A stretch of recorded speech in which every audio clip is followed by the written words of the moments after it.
You are someone 'no, na naging parte na talaga ng daily routine mo ang energy readings or panonood ng mga tarot or energy readings. Keri lang naman mga babes 'no, kahit na parang hindi mo namamalayan masyado ka ng naa-addict. Pero tandaan mo rin na yan ay gabay lamang 'no, at meron ka pa rin ditong kakayanan upang gumawa ng sarili mo ditong desisyon. You have your free will pa rin. Pero dito sa reading na 'to nakuha ko na kung sino yung mga palaging lumalagi 'no, at hindi kayang wala talagang mapanood na energy or tarot readings kahit isang araw lang. Kung hindi mo yun kaya, ibig sabihin maaaring para sa'yo ang reading na ito. Ayan, oh.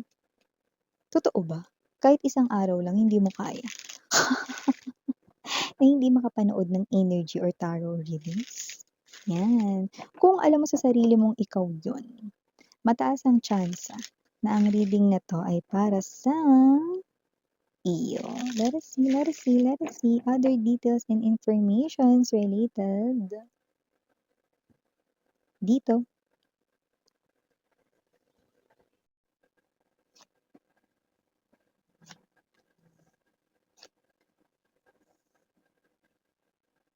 You know what I'm getting right in here 'no, parang lumalabas na ikaw yung kanyang konsensya. Ikaw yung kanyang konsensya. Wait, we have here this, Two of Coins. Okay. Okay, yeah, this person right in here. Six of Swords. Alam mo yung ano, feeling, alam mo yung kapag nananaginip ka tapos hindi maganda yung panaginip mo, like let's say nightmare, like hinahabol ka ng monster 'no, ta's parang kahit gaano kabilis yung takbo mo, feeling mo ang bagal-bagal nung takbo mo. Feeling mo mahuhuli ka 'no, nung monster or whatever, gano'n yung feeling ng person na ito. See, we have here the Judgment, no, Justice right in here. Naku, bottom of the deck, Ten of Swords, Death energy, and the World. This is your energy, okay? So, sabi ko sa inyo, ikaw ang kanyang konsensya, oh. Ang daming naglabasang major arcanas 'no, na may kinalaman na rito sa hashtag kinakarma. So we have here this Judgment, Justice, Double, Death energy, no? A very strong na indicators na itong tao na 'to na lumalabas na kinakarma na at ikaw ang kanyang konsensya. Ayan 'no. So kung sino man 'tong energy na 'to 'no, mukhang itong energy na 'to 'no, ay parang alam mo 'yun, parang hindi ko ma-explain na parang this person here could be seeing you everywhere. This person here 'no, could be naiisip kayo kahit ayaw niya. This person right in here na is someone na nakikita ko rito 'no, na nagkakaroon ng parang, what's this? Battle sa kanya ritong mind, sa kanyang thoughts na nagkakandabol-buhol 'no, na parang traffic.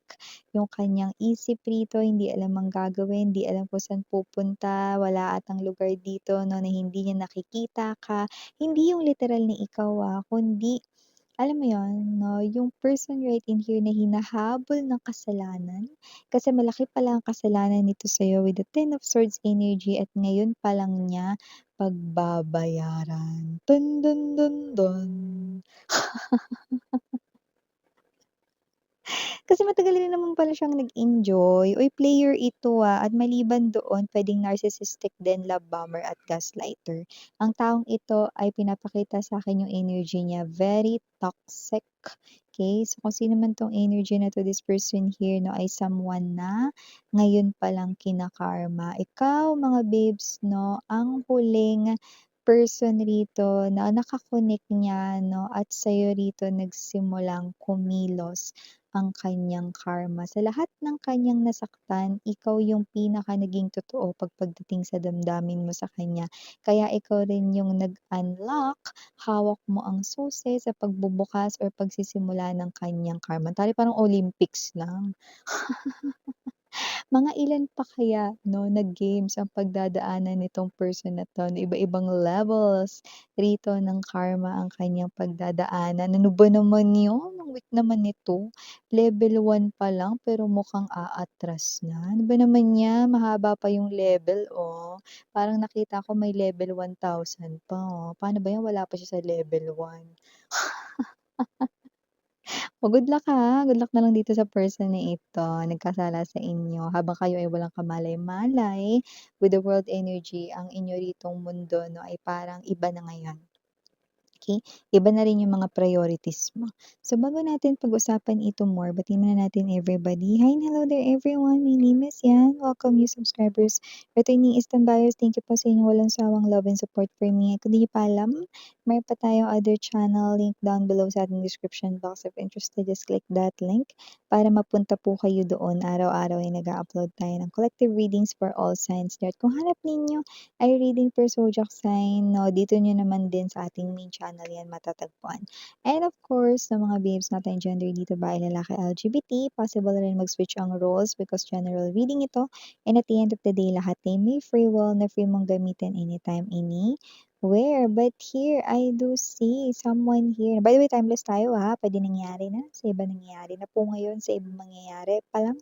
Kaya just take only what resonates. But here nakita ko 'no, na kinokonsensya siya.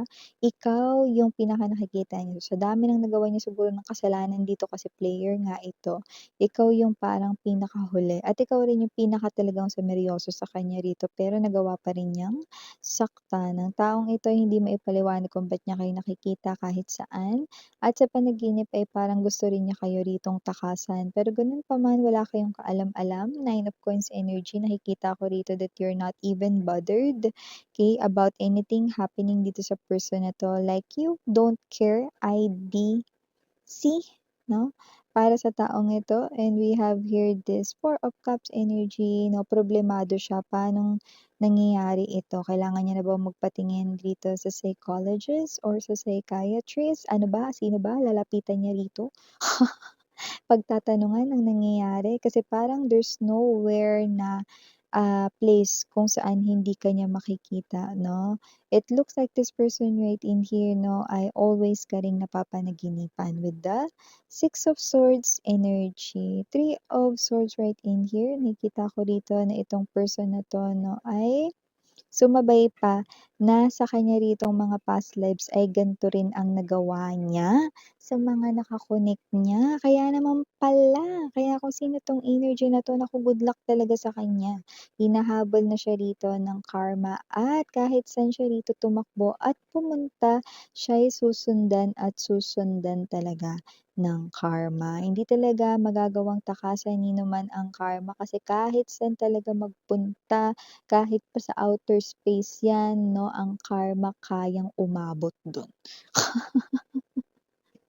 Nakikita ko dito 'no, na ang person na 'to ay nagkakaroon ngayon pa lang 'no, ng parang kasi may energy rito na parang, eto, linawin ko lang, this person here wala akong nakikitang love na natitira para sa'yo, Pero nakikita ko dito na ang taong ito 'no, like literal lang dito na nakokonsensya siya, pero there's no love 'no. It's like, someone here na-realize yung mistake. Okay, so may mga gano'ng klase ng energy after a very long time. But love isn't there, okay? Nakokonsensya lang siya pero hindi ka niya rito mahal or wala siyang natitirang, feelings for you. Pero meron siya ritong energy 'no, ng pagkakautang rito ng forgiveness, okay, dito. Parang, deserve mo ng apology daw or ng proper, forgiveness 'no, mula sa kanya. So, kasi naman 'tong energy na 'to, though alam niya 'yan, hindi niya 'yan ibibigay sa'yo at wala siya ngayon sa tamang posisyon, especially yung isip niya rito 'no, dahil nagsisimula pa lamang ang lahat 'no. Kagaya nga ng binanggit ko sa inyo kanina 'no, nasa level 1 pa lang siya pero parang nakakita pa ako ng level 1,000. Naku, paano ba 'yan? Wala naman ditong puwedeng tumulong sa kanya 'no, kasi kailangan niya 'tong simulan at tapusin dahil sarili niya 'tong karma, kailangan 'yun 'no. So, whoever this energy is, nakikita ko na talagang yari talaga siya, you know. Pero nakikita ko rito 'no, na ito bawat level na 'to ay may kaakibat naman dito na spiritual lessons para sa kanya. So, nakikita natin dito 'no, na itong person na ito 'no, ay maaari dito 'no, na magbago pa din pero matagal pa ito, ayan 'no. So, nakikita ko dito na itong person na 'to 'no, ay namomroblema rito sa mga bagay-bagay plus parang feeling niya 'no, para na siya ritong nasiraan ng head or ulo. Kasi nga parang hindi niya maipaliwanag dito bakit parang kahit saan siya tumingin, nagiging kamukha mo yung nakikita at nakakasalubong niya, nakakasakay niya sa mga pampublikong sasakyan 'no, at nagtataka siya bakit gano'n 'no. Eh, ang tagal niyo naman ng wala at okey, alam mo kung ba't gano'n? Kasi parang it's like yung karma is yung nagsasabi rito na ikaw na kasi yung last na masasaktan niya when it comes to love. 'Yan, gano'n 'yun. So, ikaw na yung huling babae or huling lalaki rito 'no, na umiyak ng dahil sa kanya, yun. So, wala talagang duda with the Ten of Swords energy, nasaktan niya kayo rito dahil masyado siya ritong malandi with the Knight of Wands energy. Kaya nag-end ang inyong relationship, wala ring duda dahil yun sa third party situation. Dahil nagbukas siya ng isa pa rito 'no, na space kahit hindi naman na puwedeng maglagay ng another na lugar for someone 'no, pero may hinayaan siyang makapasok sa inyong relasyon at yun pa mismo ang kanyang pinili, 'yan. So, nakita ko na kayo naman ay okey na at maganda na ang inyo ritong buhay ngayon. Nakikita ko rin na bumabalik na din ang dati mong sigla at nagiging masaya ka na. Ang taong ito ay unti-unti nang nawawala 'no, ang kanya ritong, parang energy sa buhay mo.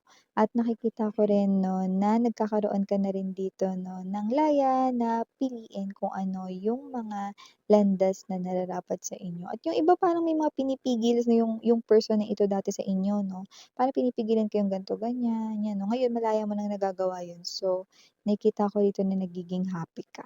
'Yan 'no. Siguro parang may energy na, nasakal rin kayo sa relationship sa kanya 'no. May mga points kasing gano'n dito. Gano'n pa man na ang taong ito 'no, ay alam kong hindi man na-kargo, hindi rin naman intensyon ng reading na ito na nakaawaan mo siya rito or ano man, pero mukhang layunin ng reading na ito 'no, na sabihin sa'yo 'no, yung mensahe nga na ikaw yung huli rito 'no, na nakapagbukas at may hawak pala nung susi 'no, na nagsimula ng kanya ritong spiritual journey, pero in a very difficult or hard way, okey?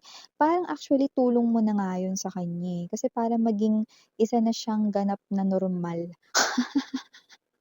na tao, para naman makapamuhay naman siya, 'di ba, ng maayos sa mundong ibabaw, 'di ba? Para rin naman yun sa kanya ritong kabutihan nang sa gayon makapasok naman siya sa langit.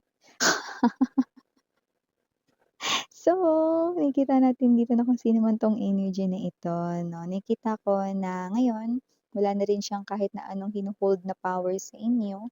Nakita ko rito na yung iba hindi naman sa nagawa niyo siya ritong palayain, pero nagawa niyo na siyang kalimutan 'no, at nagawa niyo na ring tanggapin na siya ay bahagi na lang ng nakaraan at hindi na muling magiging bahagi ng iyong bagong hinaharap dito, ayan. So, initials na tayo. I'm seeing right in here capital letter T, capital letter B as in boy, capital letter C, capital letter L, capital letter G, and capital letter N. For small letters, I'm seeing S, P, Y, oh, spy. So maybe this person here nakikibalita here about you kasi nga lagi ka niyang nakikita everywhere 'no.